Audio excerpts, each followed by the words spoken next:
Depois de 15 anos da extinção dos colégios vocacionais, eles ressurgem na memória de muitos educadores. Experiência controvertida.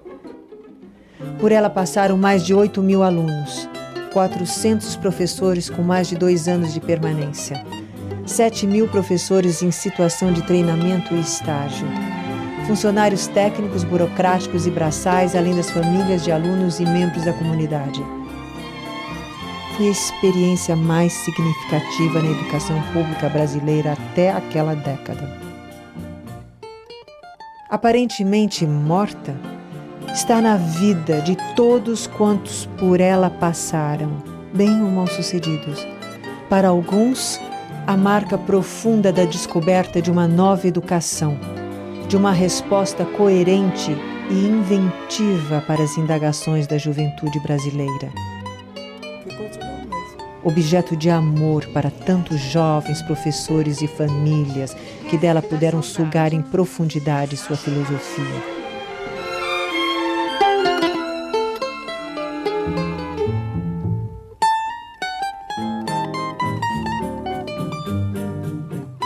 A pré-história do vocacional nasce em Socorro. Agora é preciso saber por que também que é em Socorro, né? Nós professores estávamos sendo regidos, as escolas do Brasil inteiro, éramos regidos pela Lei Capanema de finais de 41 em ação em 1942. Então, em plena guerra. A Capanema mudou a estrutura do ensino. 4 de primário, 4 de ginásio, 3 de clássico e científico, visando a universidade.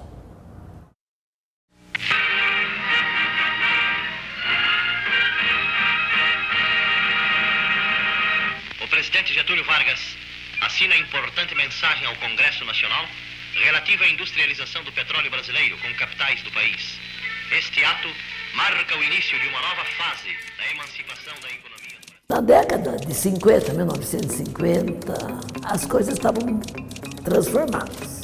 Com a pós-guerra, desenvolvimento tecnológico, a industrialização no Brasil. Então havia uma insatisfação geral com essa escola nesse teor.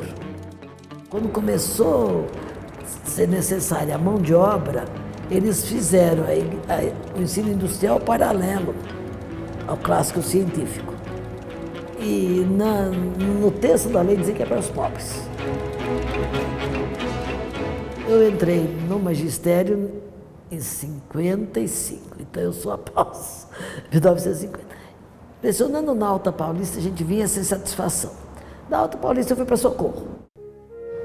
Aí eu recebi uma colega da minha cadeira de Educação, que era ali, a Maria Nilde Marcelani. E nós começamos a fazer um ensino diferente, onde houve uma grande inserção das cadeiras, que era a terminologia, de trabalhos manuais, masculina e feminina. O que nós instalamos lá, também pelo momento do governo Carvalho Pinto, foi estudo meio com significado. Nós aproveitamos para eles conhecerem a realidade de Socorro, paralelamente o que eles viam em história, fazer a campanha do plano de ação do governo, que era um financiamento ao pequeno produtor. E esse financiamento do pequeno produtor exigia o acompanhamento do agrônomo, já uma base científica para a zona rural. E com isso, alguns concordaram de ir no Banespa, de trazer o agrônomo, e foi mudando um pouco a fisionomia da condição daquele pequeno produtor. Então, veja interessante, os meninos já estavam fazendo educação indiretamente com o pequeno produtor.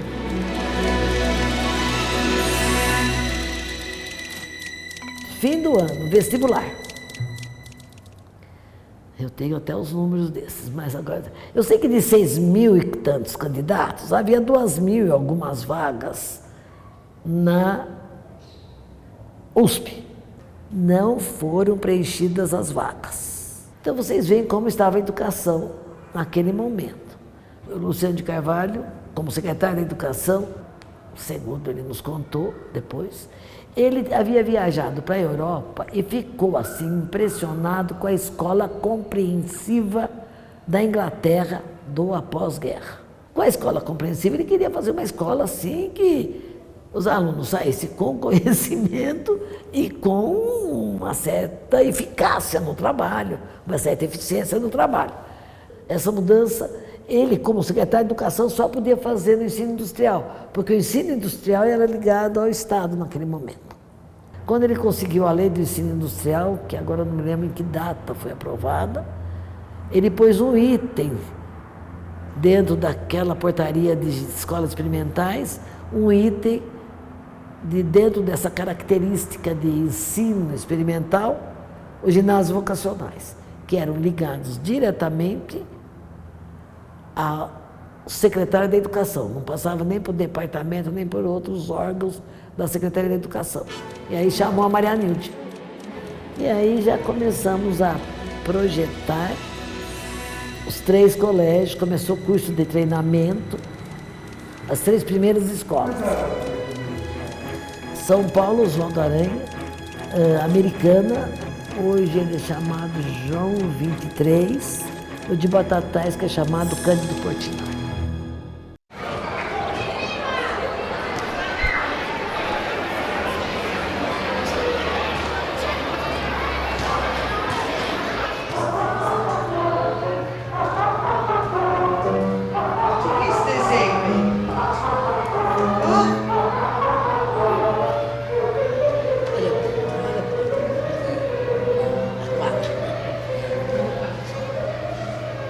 O ensino vocacional é uma experiência que se desenvolve no estado de São Paulo através de algumas escolas secundárias com o principal objetivo de levar o jovem à descoberta da sua personalidade, conhecendo seus interesses, as suas aptidões e percebendo o mundo e a si mesmo a fim de situar-se na sociedade e a desempenhar o seu papel de homem transformador. O significado dessa experiência educacional, a nosso ver, dentro de uma percepção de professores, de pais e de elementos interessados em educação, deverá marcar o momento da renovação da escola secundária brasileira. Naquela época, eu estava prestando concurso para trabalhos manuais, que era uma disciplina do ensino secundário e que eu gostava muito. E gostava muito porque eu fazia os meus trabalhos na zona rural muito mal feito e chegava a entregar para o professor me dava nota 4, nota 5, porque era muito mal feito. Eu não tinha condição de fazer coisas melhores. E os filhinhos de papai pegavam o projeto e mandavam para a marcenaria para fazer, todo bem feitinho, eles chegavam lá e tiravam nota 10. E eu, a partir daí, eu achei uma injustiça, já começava a achar uma injustiça em termos de ensino brasileiro.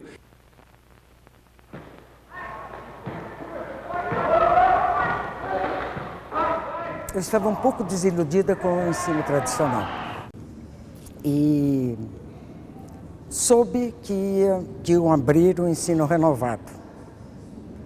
Me candidatei a uma vaga, fiz todos os testes, depois fiz 6 meses de curso, aliás, excelente, porque nós tínhamos tempo integral fazendo o curso, para existir. E logo que eu entrei, a renovação que eles pregavam era justamente aquilo que eu estava procurando. Porque eu procurei em educação física muitas respostas e não achava. A nossa educação física no meu tempo era totalmente empírica. Você fazia as coisas e não sabia por quê. Ninguém sabia lhe dar respostas. Hoje é muito fácil vocês verem que os safenados de Brasília, todos têm que andar, porque souberam o valor da educação física. Naquele tempo não existia valor de educação física. O professor de educação física praticamente era renegado. Era aquele que conta 1, 2, 3, 4 e acabou. 1, 2.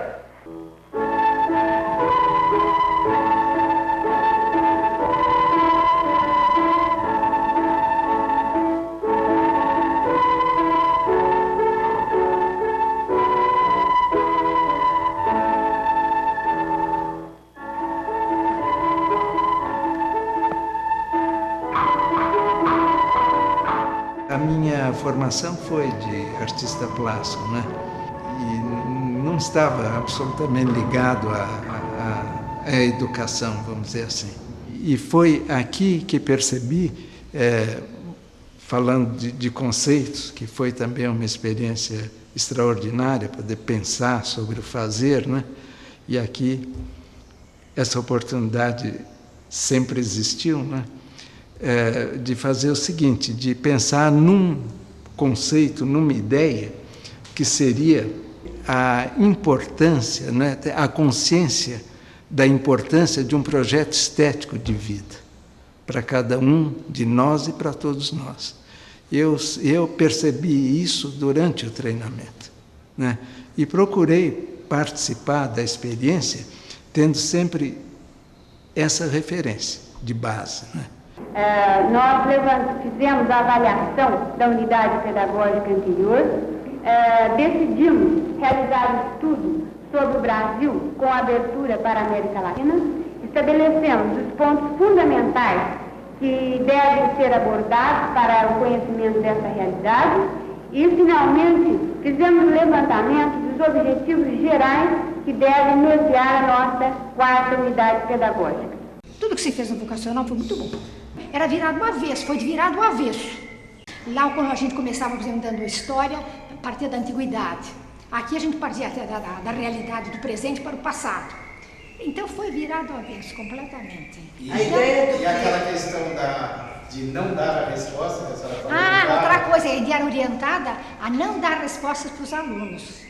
Quando eles fazem as perguntas para ele, até ficou como de praxe. E você, o que você acha? Joga a pergunta para ele e vê qual é a opinião dele. Faz com que ele pense na resposta, o que é, e não receba a resposta pronta. Então era o nosso princípio. Os professores ainda estão aprendendo isso hoje. Como já foi dito, os professores nossos, inclusive, o vocacional não é uma escola, mas é uma vida. Tudo que eu vi no vocacional, pouco a pouco foi sendo objeto de discurso acadêmico, certo? Então, vamos começar. Interdisciplinaridade. Nós já fazíamos o trabalho integrado, que é muito mais do que a interdisciplinaridade, certo? Participação do aluno nas decisões da escola. O vocacional fazia isso com maestria. Até hoje, não vi ninguém conseguir fazer isso direito. Os alunos têm objetivos diferentes do povo em geral. Os alunos têm objetivos como jogos, etc. E o povo não tem. É por isso que nós precisamos criar alguma coisa que seja diferente, que represente melhor a classe dos alunos.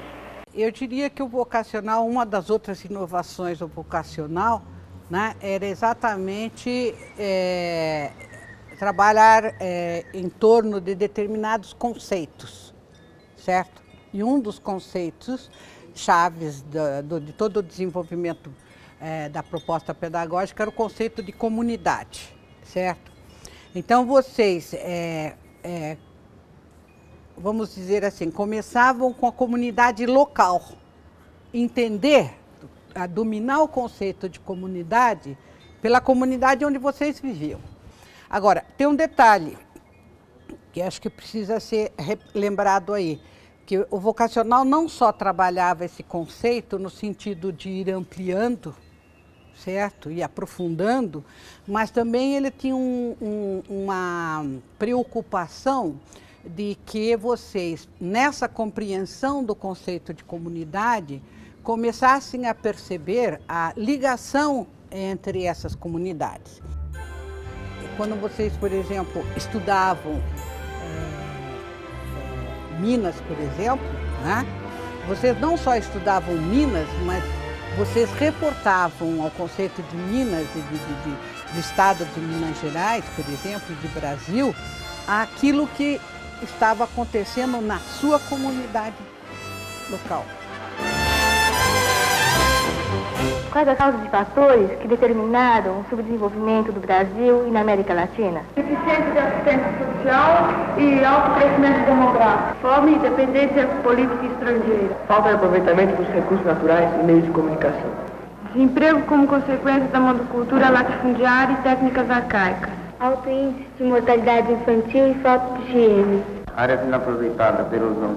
40% da população jovem improdutiva e preconceito com o trabalho manual. Ensino médio atraso e falta de cursos técnicos. Desequilíbrio econômico entre indústria e agricultura, produção primária e más condições de trabalho. Hoje a gente fala em construir o conhecimento. A gente talvez não falasse em construção de conhecimento naquela época, mas a gente partia de um trabalho primeiramente integrado com todos os outros. Português não era uma área isolada. No fundo, hoje vejo eu que a gente falava de linguagem já naquela época, não era simplesmente português. Me parece que depois que eu saí daqui, eu pude teorizar sobre ou pensar sobre aquilo que a gente fazia aqui, enquanto professor. Quer dizer, todos esses conceitos que depois se transformaram em, entre aspas, modernos, a gente fazia naquela época. As técnicas pedagógicas do vocacional que eram significativas. E era isto que nós possibilitávamos aos alunos, uma vivência prática e democrática da aprendizagem, né? Foi um trabalho difícil para nós, saídas de uma escola tradicional, aonde o que o professor Magister disse, professor disse, obedeçam. Para nós fazermos esta mudança do nosso comportamento de educadores, foi difícil. Foi muito da concepção de homem. O homem é consciente, é essa consciência que tem que ser trabalhada. E esse homem consciente é o sujeito da sua vida e da história.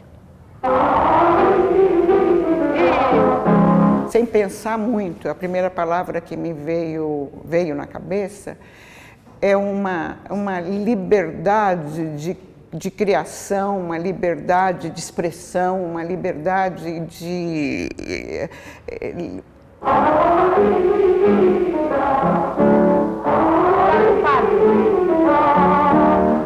Vocacional,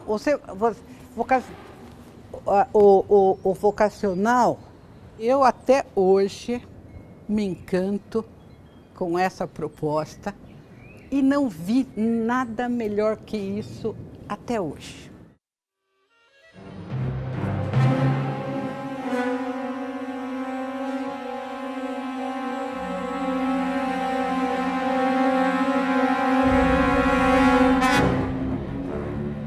Extinta em junho de 1969, pela repressão policial militar, que a caracterizou de subversiva e contrária aos interesses da segurança nacional, criou a partir daí um novo capítulo da sua própria história. O penoso inquérito policial militar, que durou de 1970 a 1973, envolvendo alunos, professores, funcionários e até mesmo pais. Em nenhum lugar, a não ser nos arquivos dos órgãos de segurança, ficaram registradas as marcas daqueles dias e daquelas noites de prisões, interrogatórios intermináveis, torturas, devassos nas escolas e nas casas particulares, punições arbitrárias executadas com o objetivo não mais de destruir a experiência, mas de destruir as lideranças, de calar as vozes e paralisar as mãos.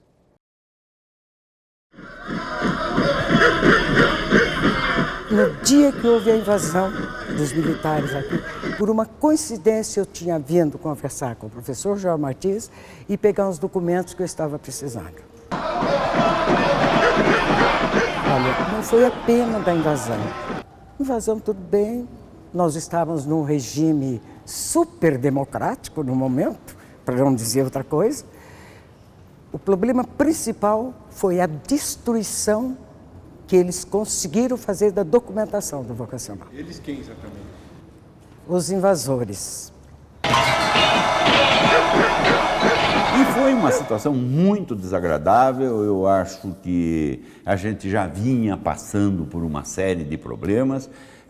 A gente já ficou muito chateado que na cidade de Americana foi um professor de artes industriais que fez a denúncia, uma denúncia totalmente sem significado, e sem significado para nós, mas para ele, para o professor e para o Exército, foi muito significativo. Quando nós fomos trabalhar nas indústrias para desenvolver as experiências de estamparia, aquilo foi considerado subversão, porque nós estávamos lá fazendo subversão dentro da empresa. Essa ideia da extinção do vocacional pelos militares não foi só uma coisa política, né? Foi uma coisa também da sociedade, da própria academia, né? Nós tivemos na época educadores que criticavam muito a experiência do vocacional, porque entendiam a experiência do vocacional como escola novista, como escola que era espontaneísta, que não ensinava conteúdo. Então, vocês devem lembrar dessas críticas, né? Eu reputo o fato de que a ameaça de uma escola pública de qualidade, da envergadura do vocacional, era uma ameaça para as escolas particulares. Então, as escolas particulares também entraram nesse movimento de crítica ao vocacional. Então, a ideia de se criar uma imagem de uma escola subversiva foi um prato cheio, né? É uma escola comunista isso aqui ou não é? Olha, se comunismo for fazer vocês pensarem e vocês tomarem decisão, eu diria que é.